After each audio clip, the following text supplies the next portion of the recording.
Assalamualaikum warahmatullahi wabarakatuh.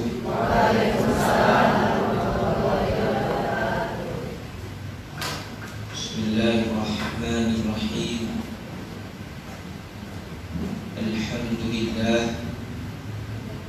Alhamdulillahi amarna bittiba'i millati Ibrahim hanifa. Ashhadu an la ilaha illallahul malikul a'la wa ashhadu anna Muhammadan abduhu wa rasuluhu wa ala alihi ahli sidqi wal wafa salatan wa salaman daimaini mutalazimaini ila yaumil dzikra. Amma ba'du, faqad qala Allah ta'ala fil Qur'anil Karim wa huwa asdaqul qailin. A'udzu billahi minasy syaithanir rajim. Wa ma Muhammadun illa rasul qad khalat min qablihi rusul. Al-ayah hadhihi al-ayah wallahu a'lamu bi-muradihi. Wa qala Rasulullah sallallahu alaihi wasallam aidan, ma min muslimaini yusallimu alayya illa aruddallahu alayya ruhi hatta arudda alaihi salam. Wa qala Syekh Al-Imam Ahmad Junaidi Al-Baghdadi Quddisa sirruh, man hadara maulidan Nabi sallallahu alaihi wasallam wa adhama qadrahu faqad faza bil iman. Yang pertama dan paling utama, marilah kita panjatkan puja serta syukur kita terhadap Allah Azza wa Jalla yang telah memberikan kita begitu banyak nikmatnya sehingga tak terhitung berapa miliar nikmatnya yang telah kita nikmatkan hingga detik hari ini. Dan tak lupa pula sholawat beriring salam, marilah kita haturkan, kita curahkan keharibaan baginda Nabi besar Muhammad sallallahu alaihi wasallam. Dan yang saya hormati dan sama-sama kita hormati Kepala Sekolah SDN 02 Betukangan Utara, Ibu Nurliana Luban Paul SPD. Dan yang saya hormati Ketua Panitia Inan Mahbub Al-Ustaz Ahmad Nur Yasin SPD. Dan yang saya hormati Ibu Komit Ibu Durya. Dan tak lupa pula yang saya hormati para hadirin baik yang ada di tempat ini maupun yang ada di rumah secara streaming. Hadirnya saya di sini, saya sekedar memenuhi undangan sahabat karib saya yang bernama Ustadz Ahmad Nur Yasin. Sekelumit tentang beliau ini dan saya hubungannya cukup dekat karena beliau dahulu belajar ngajinya sama almarhum ayah saya dan kakak saya. Makanya saya kenal betul dengan beliau. Tapi walaupun seperti ini, kecil-kecil kayak gini Pak, saya punya kekalahan satu sama Bapak Ahmad Yasin ini. Apa kalahnya? Satu yang saya kalah. Semua insya Allah saya menang. Tapi satu yang kalah. Dia udah laku, saya belum. Itu kalahnya saya. Ganteng mah ya jauh. Tapi bedanya itu, dia laku, saya belum. Jadi itu sekelumit. Jadi ini kalau menurut saya itu jangan dikatakan ceramah agama, karena saya belum tentu lebih baik dari yang mendengarkannya. Dan mohon maaf kalau ada kata-kata yang salah, yang nggak begitu intelektual, karena pendidikan saya bukan perguruan tinggi, tapi saya pure dari pondok pesantren Salafi. Jadi ini ala kadarnya saya mau ngomongnya, ya Bu Pak. Jadi mohon maaf nih kalau banyak yang salah. Kita anggap ngobrol aja. Hadirin hadirat yang saya hormati, kalau kita berbicara tentang baginda Nabi besar Muhammad Sallallahu Alaihi Wasallam, berarti kita berbicara tentang Al-Quran. Kenapa tentang Al-Quran? Karena jelas karena khuluquhul Quran,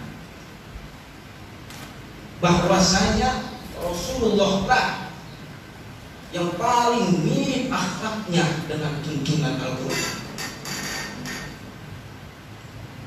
Jadi kalau udah ngomongin Rasulullah, ngomongin Quran, itu gak cukup waktu 1 jam, 2 jam, sehari 2 hari, sebulan 2 bulan, 1 tahun, bahkan namanya bertahun-tahun, gak cukup.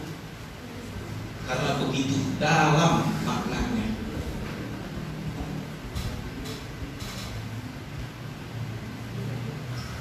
Hadirin,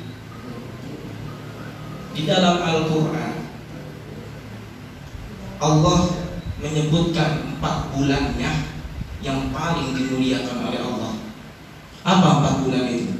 Bulan Zulqa'dah, Zulhijjah, Muharram, dan Rajab. Lantas ada apa di bulan Rabiul Awal ini begitu sangat amat meriahnya disambut oleh sebagian umat muslim yang merayakan hari ini, bulan ini? Ada yang tahu kenapa alasannya? Loh, ada apa di bulan ini? Mau Nabi Muhammad lahirnya kapan? Yakin? Lemes banget pipinya, udah lapar kali ini. Tadi pagi udah segar, sekarang udah lemes ya.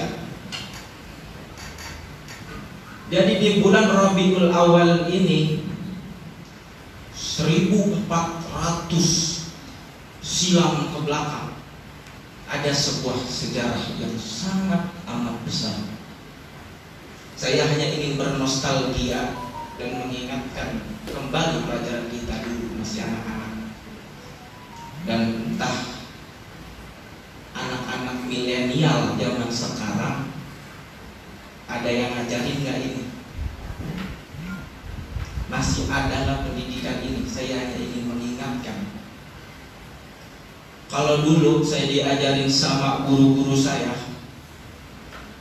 kita dikenalinnya bukan 12 Rabiul Awal, tapi dikenalinnya kapan Rasul dilahirkan ke dunia, yakni tahun gajah.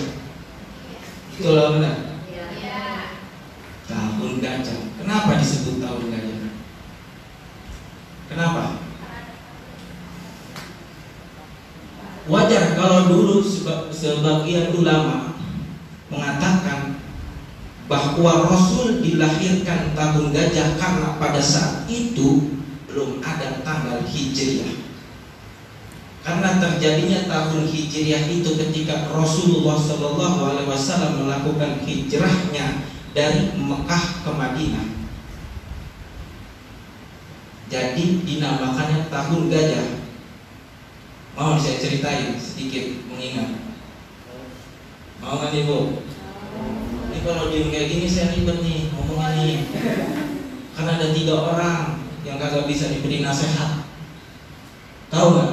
3 orang itu cirinya, yang pertama ketika dia jatuh cinta, yang kedua ketika ia amarah, yang ketiga kalau lapar. Iya, ini yang mana ya kita? Orang lapar kalau diomongin gondok ya, kasih makanan ya. Jadi saya ingin cerita tentang sejarah tahun gajah ini agar anak-anak yang di rumah mengetahui dan mengalami bahwasanya dulu ada pelajaran seperti ini. Dahulu kala ada seorang raja yang sangat amat sombong. Kenapa dia sombong? Jelas dia sombong karena pada saat itu ia menjadi penguasa.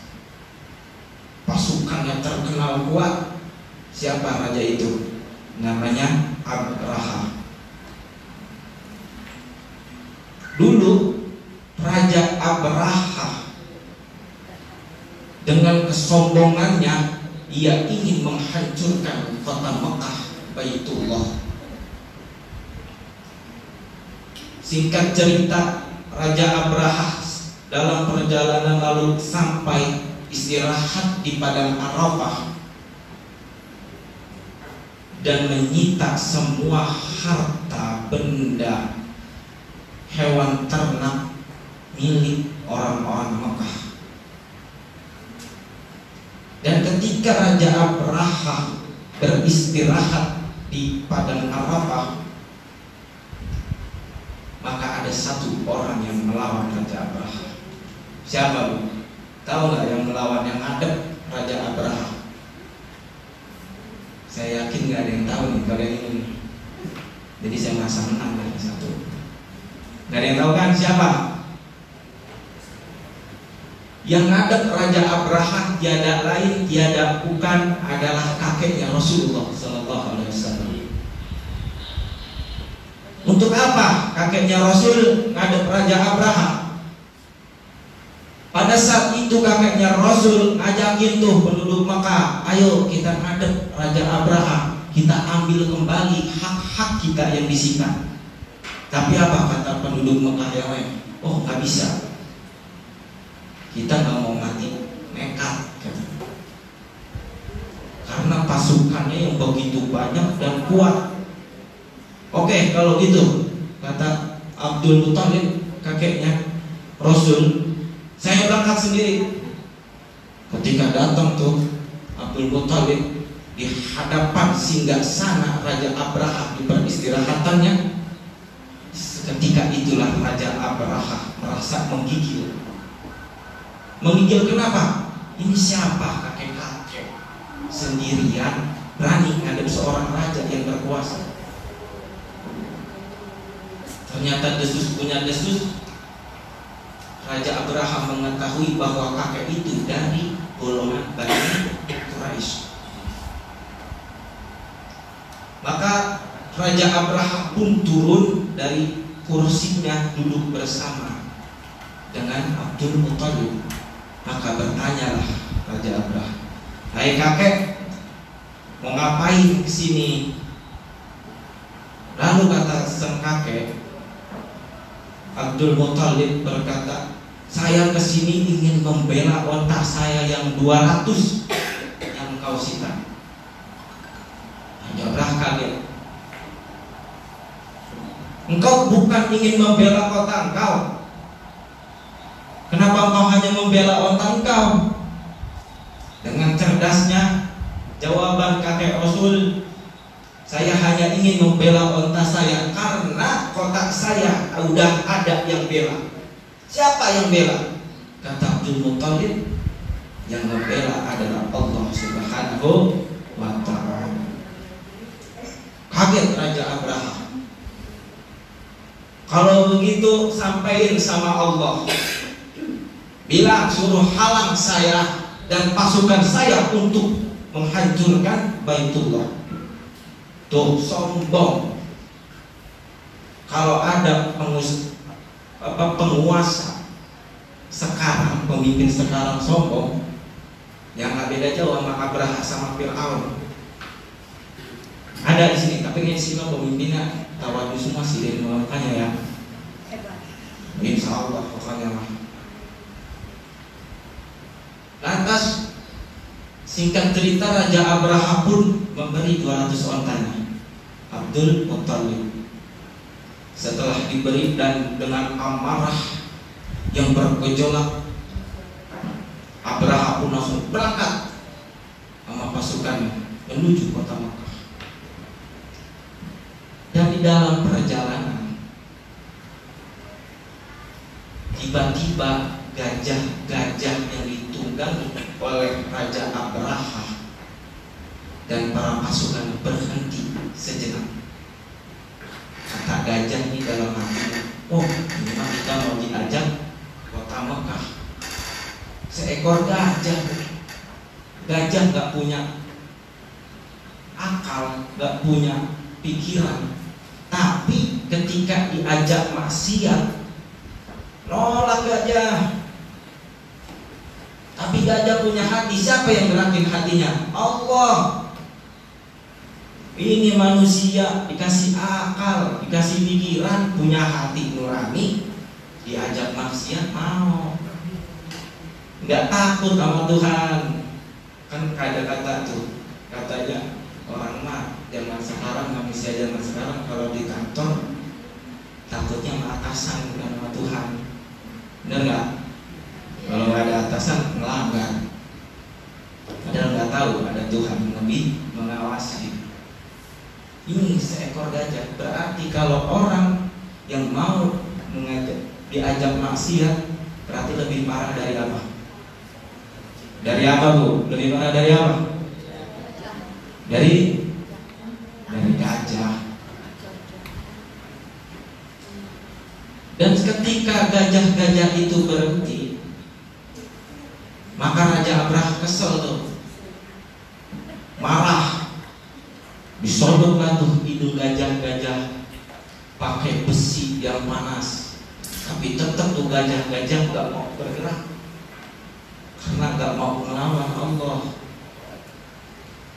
Dan di tengah kegigihan gajah itu bertahan diri, Allah pun mengutus pasukan burung-burung ababil yang membawa batu-batu untuk dilemparkan dan menghancurkan Raja Abraha beserta pasukannya. Bu,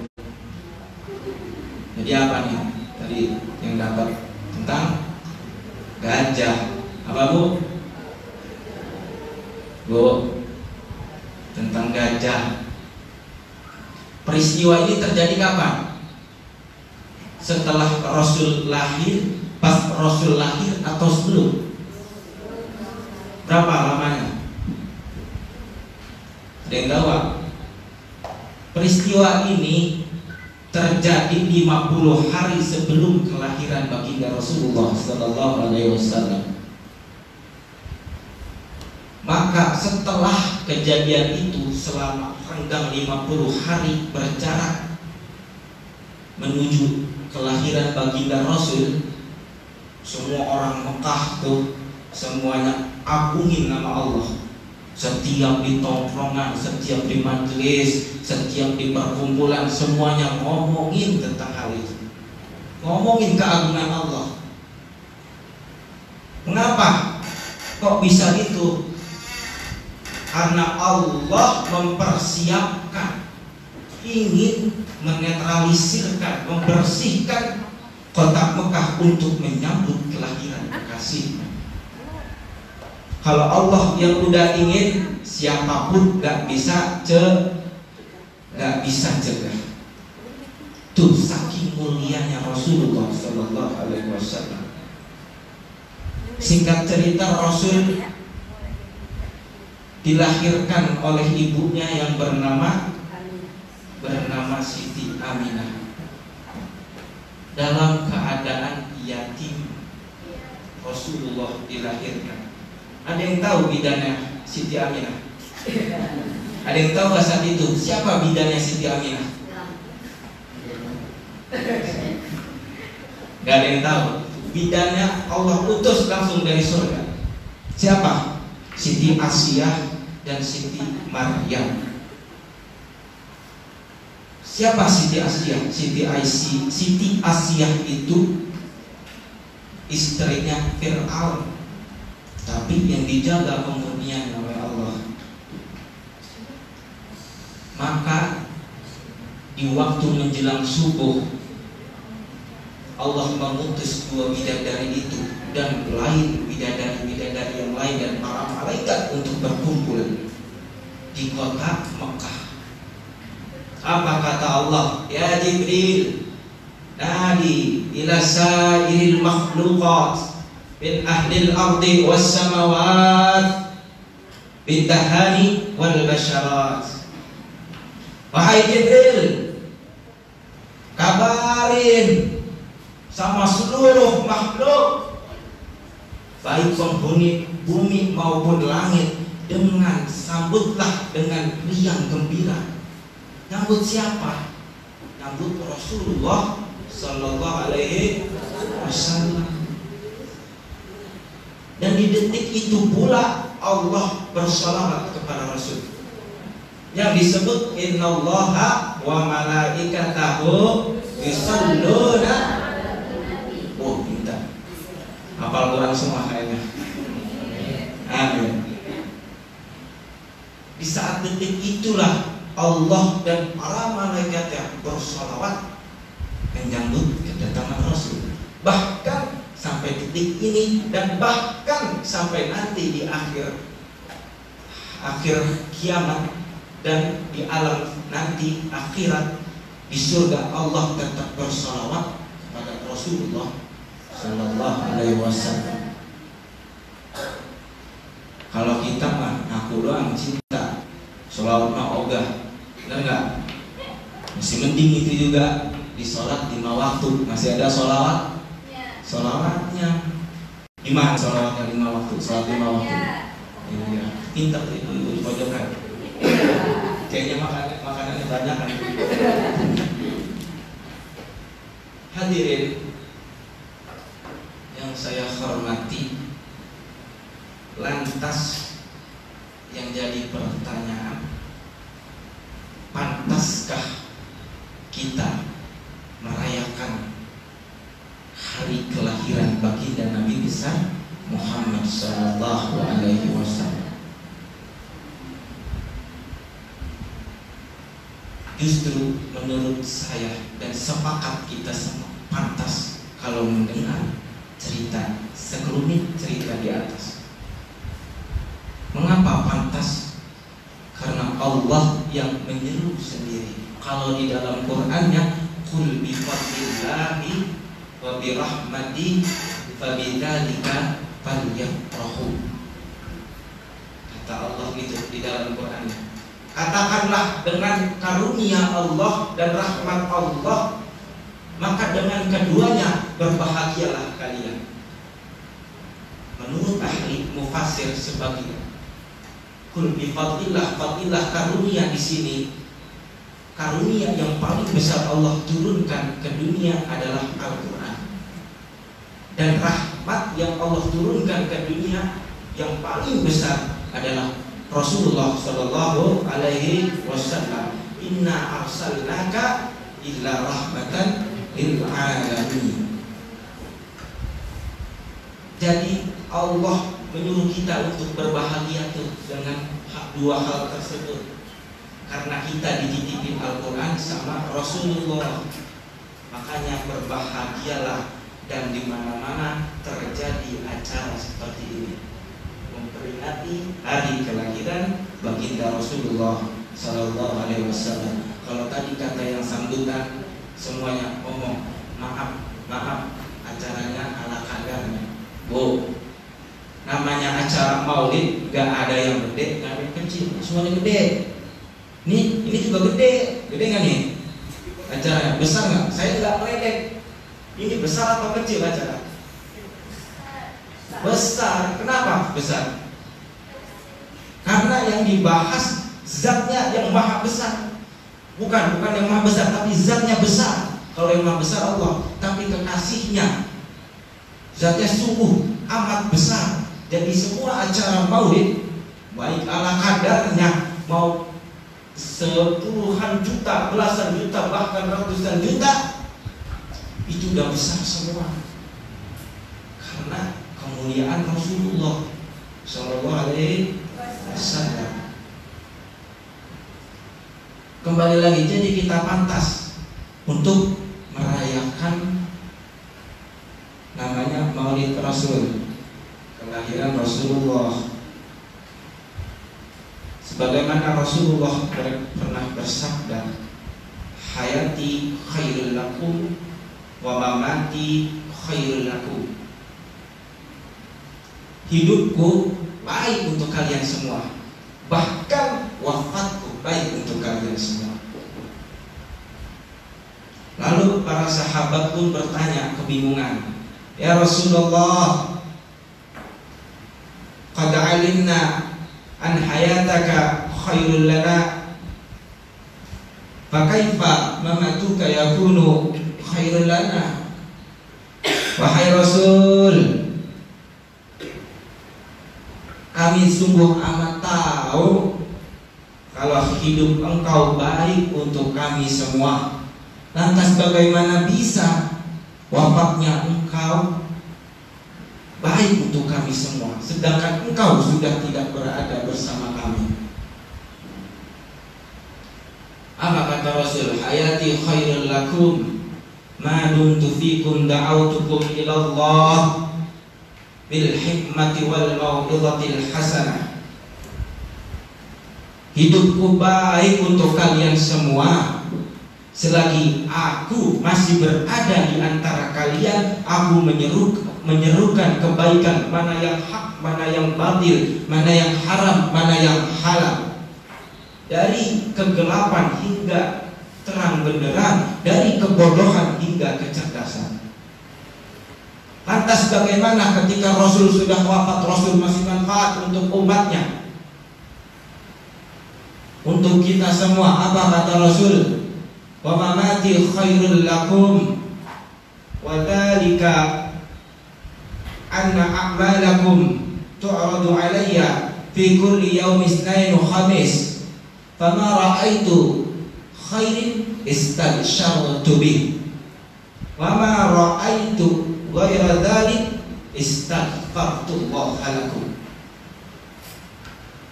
Apa kata Rasul?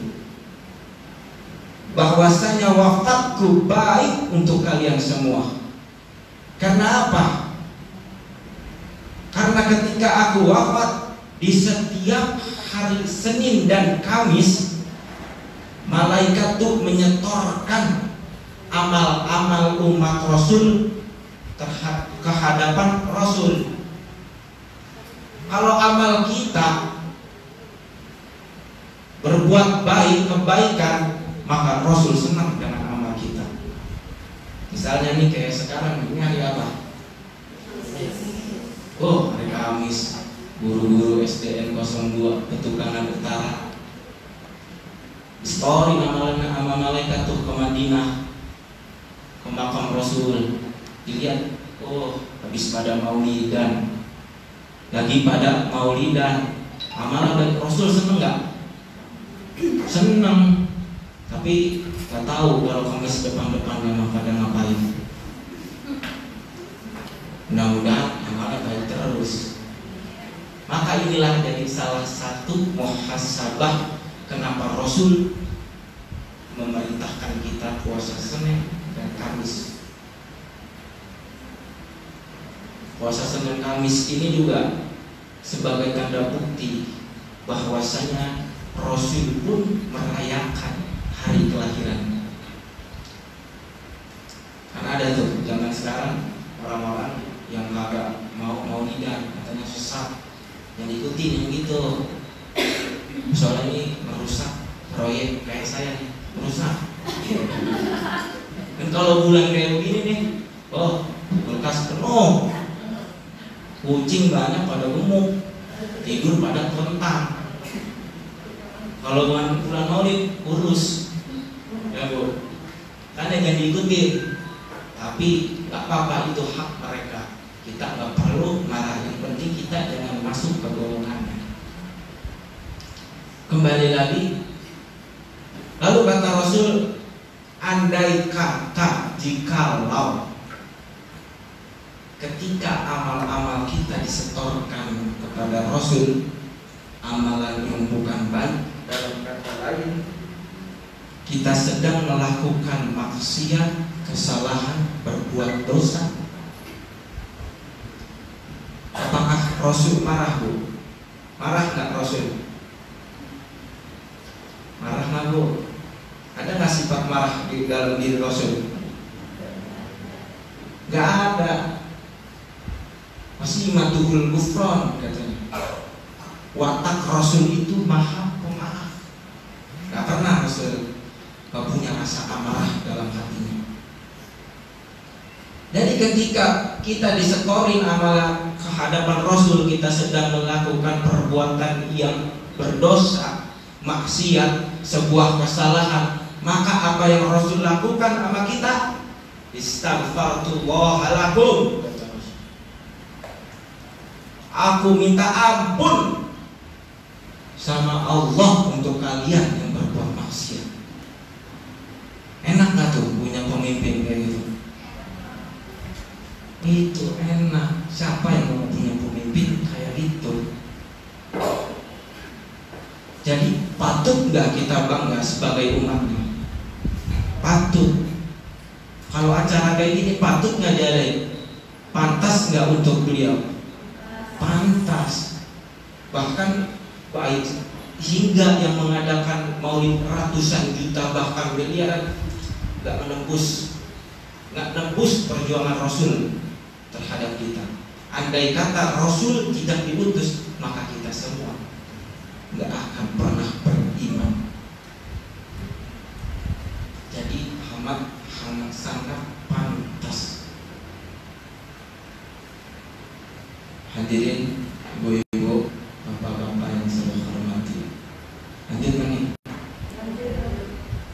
nih, gak lapar, lanjut baik, nilai patungan, gak bercanda saya. Jadi lanjut nih, dalam adanya kita memperingati acara maulid seperti ini, ada 3 rasa yang harus kita tanamkan terhadap diri kita dan para keturunan kita, anak-anak kita yang udah punya anak. Kalau yang belum nanti nyusul, ya Bu ya, ibu itu kan tawamu itu yang saya bilang nyusul. Jadi ada 3 rasa. Apa rasanya? Ikatan rasanya. Ini kalau ngadain acara kayak gini, tanda ibu cinta apa bukan sama Rasul? Bohong. Kalau cinta bohong. Itu tingkatannya. Cinta itu jadi yang pertama tingkatannya adalah rasa syukur, terima kasih kepada Rasul. Yang kedua baru tingkatannya cinta. Yang ketiga baru rindu. Jadi antara cinta dan rindu duluan mana? Duluan mana Bu? Saya tanya Bu, kan ibu udah bersuami, duluan mana? Rindu dulu atau cinta dulu? Nah, iya, jadi benar kan? Terima kasih, cinta, rindu. Itu tingkatannya. Kalau menurut saya cinta itu belum ke tingkatan kita, itu belum sampai sana. Karena kalau udah cinta tuh minimal 1 hari 1000 sholawatan. Ada yang melaksanain? Diem, kalau begitu diem. Tadi ngomong cinta Thailand bukan. Jadi kalau tingkatan kita tuh, yang pertama adalah terima kasih, ucapan syukur kita kepada Rasul. Kenapa? Karena adanya peristiwa kelahiran baginda Nabi besar Muhammad Sallallahu Alaihi Wasallam maka terjadilah kita. Andai kata Rasul nggak terjadi, maka kita pun tak akan pernah terjadi. Laulaka ma khalaqtul aflak. Ya Muhammad, andaikan bukan karena engkau, maka tidak akan aku ciptakan seluruh makhluk, seluruh alam semesta. Jadi yang pertama adalah ucapan terima kasih. Kalau tadi saya tanya klien Rasul pada tahu, sekarang saya tanya, kapan Rasul diciptakan oleh Allah? Ada yang tahu? Diciptakannya Nur Muhammad kapan? Kapan Bu? Ini jangan malu-malu, jawab aja. Saya mau tahu nih, guru-guru sini gitu. Jadi diciptakannya Nur Muhammad itu 2000 tahun sebelum diciptakan Nabi Adam alaihi salam. Jadi duluan mana? Nabi Adam apa Nabi Muhammad? Nabi Muhammad sallallahu alaihi wasallam. Inna Quraisyan kanat nuran baina yaday Allahi azza wa jalla qabla an yakhluqa Adam bi alfi amin. Katanya begitu. Sesungguhnya ada dari golongan Bani Quraisy yang berbentuk cahaya di sisi Allah, yang Allah ciptakan 2000 tahun sebelum Nabi Adam diciptakan. Jadi semuanya yang diciptakan di alam semesta itu tiada lain tiada bukan dari nur Allah dan nur Nabi Muhammad. Jadi di setiap hati manusia itu mengandung dua nur gitu. Kok ada nur Allah sama nur Nabi Muhammad kok masih banyak yang maksiat? Itu kembali lagi ke manusianya. Ada yang apa tuh kalau kata bahasa sininya, ada yang merawat nur itu, ada yang nyuekin itu nur, nggak dirawat sama sekali. Makanya terjadilah banyak yang maksiat. Kalau kayak kita nih, nurnya dijaga, dirawat, bener nggak? Bu, kalau nggak dijaga, nur kita nggak mungkin kita ada di sini. Karena yang undang kita Rasulullah Shallallahu Alaihi Wasallam. Jadi kapan Bu Nabi Muhammad diciptakan? 2000 tahun sebelum Nabi Adam diciptakan. Jadi yang pertama tingkatannya kita berterima kasih sama Rasul. Lalu yang kedua apa? Biasa aja cintanya. Yang kedua adalah cinta kepada Rasulullah Sallallahu Alaihi Wasallam. Nih hal yang sangat penting untuk zaman sekarang, untuk anak-anak dari mulai masa ini. Karena ironisnya zaman sekarang, anak-anak remaja tuh cintanya bukan sama Rasul, idolanya bukan apa? Sama Rasul. Siapa yang idolai? Artis. Siapa? Iya, K-pop ya, K-pop sih. Tuh dulunya ada idolanya K-pop. Gimana muridnya? Jadi ibu juga harus mencontohkan dan memperkenalkan nih, siapa sih Rasul. Dikenalin tuh anak dari usia ini sehingga timbullah rasa cinta sama Rasul. Ini yang ironisnya. Karena idola K-pop, idola artis, anak remaja sekarang banyak yang main TikTok, goyang-goyang depan umum. Ibu-ibu sih ada yang TikTok lah. Ya aku nggak ada sih mah, tapi nggak tahu kalau nanti bisa acara. Masa iya sekarang lagi acara TikTok kan? Mudah-mudahan sih nggak ada. Ini yang penting, harus ditanamkan rasa cinta. Pertama melalui memperkenalkan Rasul Rasul, siapa Rasulullah, dari anaknya siapa, nama ibunya siapa, istrinya siapa, dan lain dan seterusnya. Harus diperkenalkan. Rasul cinta nggak sama kita? Mana buktinya? Mana buktinya Rasul cinta? Tuh, kalau orang apa nggak nyampe, padahal dari tadi disampaikan buktinya cinta Rasul sama kita. Cintanya mana? Itu salah satunya ketika Rasul sudah wafat, disetorkan amal keburukan kita depan Rasul. Rasul minta ampun sama Allah. Dan ketika Rasul lahir, kharasa tidak. Ketika Rasul lahir, Rasul bersujud. Apa yang disebut nama Rasul? Ummati. Ketika meninggal, Rasul apa yang disebut nama Rasul? Siapa? Ummati. Bahkan ada satu riwayat, nanti ketika di padang mahsyar semua manusia sibuk dengan amalnya sendiri.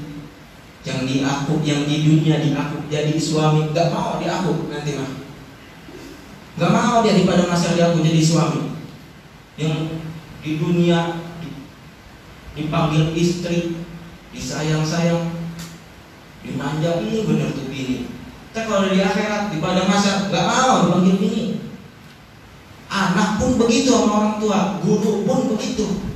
Jangankan kita, nabi-nabi yang lain sebelum Nabi Muhammad gak nerima sapaan, gak mau nyapatin umat-umatnya, sehingga umat-umatnya berbondong-bondong rebutan ke barisan umat Nabi Muhammad SAW.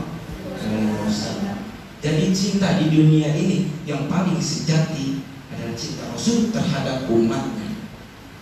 Cintanya membekas sampai akhirat. Itu cinta sejati. Gak percaya begitu?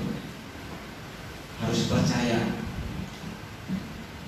Itu bukti cinta Rasul. Bahkan ada satu riwayat, ketika Rasul ingin masuk surga, Rasul gak mau tuh melangkahi kakinya ke dalam pintu surga. Kenapa? Karena pas Rasul lihat ke surga, wah kosong, belum ada siapa-siapa. Padahal Rasul berhak masuk surga yang paling pertama. Tapi apa kata Rasul? Saya gak mau ya Allah masuk surga sebelum umat-umat saya dimasukkan ke surga. Enak apa enak? Dijamin kita mah kullu ummatin yadkhulunal jannah, kata Rasul. Setiap umatku akan aku masukkan ke surga. Makanya inilah sabab musabab Nabiullah Adam iri sama kita. Salah satunya ini. Nabi Musa iri sama umat Nabi Muhammad. Sampai Nabi Adam dan Nabi Musa, dan Nabi Musa itu menginginkan, andaikan ditakdirkan ingin menjadi umatnya Rasulullah Sallallahu Alaihi Wasallam. Rasul itu Rasul yang paling terakhir, tapi paling disayang oleh Allah. Kan begitu ya Bu ya? Namanya yang terakhir, paling disayang, paling diduluin. Bener nggak? Ibu punya anak bontot nih, punya kan anak bontot. Sayang nggak? Ibu sayang banget sama anak bontot. Kalau apa-apa nih kakaknya minta ini, pasti kakaknya nggak dikabulin. Kalau anak bontot yang minta, langsung dikabulin. Bener nggak Bu? Masa Bu? Tega bener.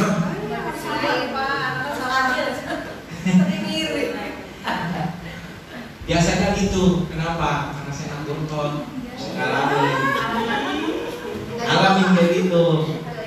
Jadi biasanya itulah salah satunya. Maksudnya Rasulullah itu Rasul paling bontot nih. Tapi Rasulullah dan umatnya yang akhir zaman paling diduluin sama Allah nanti di akhirat.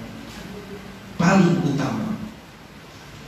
Itulah salah satu kemuliaan umat Nabi Muhammad, karena dimuliakan oleh Nabi Muhammad Sallallahu Alaihi Wasallam. Kita ngadain acara kayak gini bukan, Nabi Muhammad gak butuh Bu sebenarnya sama kita ngadain apa Maulidun Nabi. dan kita bersolawat, Nabi Muhammad gak butuh sama solawat kita, sama perayaan kita.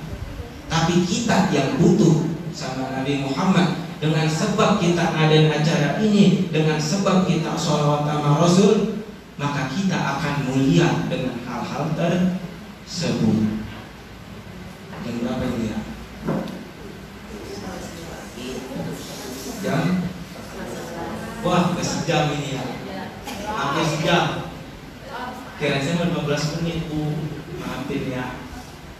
Ini ya, kiranya cukup sekian ya. Jadi tinggal satu poin tuh yang belum kesampaian. Rasa? Iya, rasa rindu.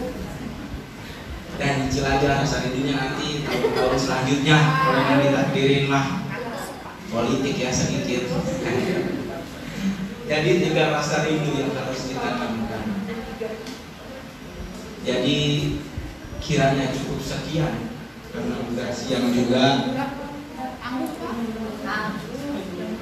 Tanggung gimana nih Bu? Saya nyampinnya cuma segitu masalahnya Bu.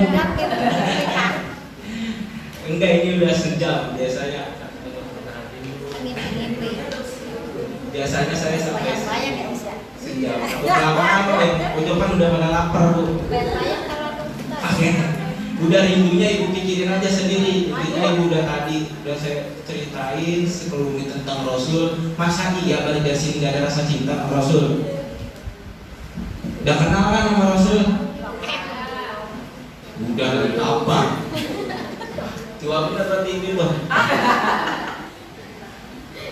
Udah kenal dengan kisahnya, sekelumit kisahnya. Apalagi ibu-ibu nih, kalau acara maulidan kayak gini banyak acara maulidan ibu-ibu kan, banyak ibu-ibu mah di majlis-majlis taklim. Jadi kiranya cukup sekian karena udah kelamaan juga. Kurang lebihnya saya mohon maaf apabila ada kata-kata yang salah, kurang enak didengar, bahasanya kurang bagus. Saya mohon dibukakan pintu maaf sebesar-besarnya. Ihdinas siratal mustaqim. Billahi taufiq wal hidayah. Wassalamualaikum warahmatullahi wabarakatuh.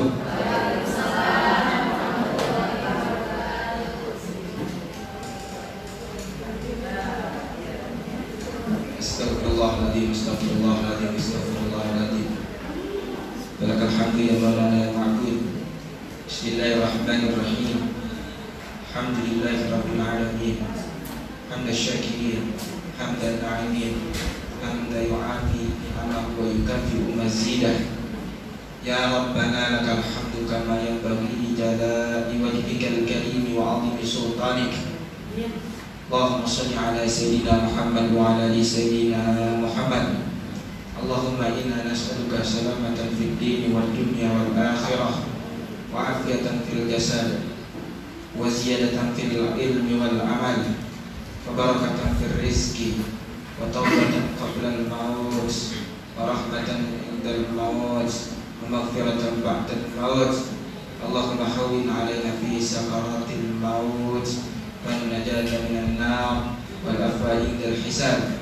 Allahumma ja'alna dinana dinan nabiyina Muhammadin sallallahu alaihi wasallam wa hayatana hayatal ulama wa qiyamana qiyamal khaifin wa niyatana niyatal mukhlasin wa dhunubana dhunubal mustaghfirin wa hsyurna gadan fi zumurat wa hsyurna gadan ma'a nabiyyika Muhammadin sallallahu alaihi wasallam. Allahumma inna nas'aluka imanan la yartaddu wa na'iman la yanfaddu wa murafaqata aynin la yunqati'u wa murafaqata nabiyyika Muhammadin sallallahu alaihi wasallam fi a'la jinanil khuldi bi rahmatika ya arhamar rahimin. Allahumma ighfir lana wa liwalidina warhamhuma kama rabbawna shighara kama rabbawna shighara irfa' lahum darajat wa وضاعف الحسنات وكفر عنهم السيئات. اللهم اجعلنا وأهلنا من أهل القرآن وأهل الخير، ولا تجعل لنا وأهلنا من أهل السوء وأهل الضير. ربنا ظلمنا أنفسنا وإن لم تغفر لنا وترحمنا لنكونن من الخاسرين. ربنا آتنا في الدنيا حسنة في الآخرة حسنة وقنا عذاب النار. صلى الله على سيدنا محمد وعلى سيدنا محمد. سبحان ربك رب العزة عما يصفون، سلام المرسلين، الحمد لله رب العالمين.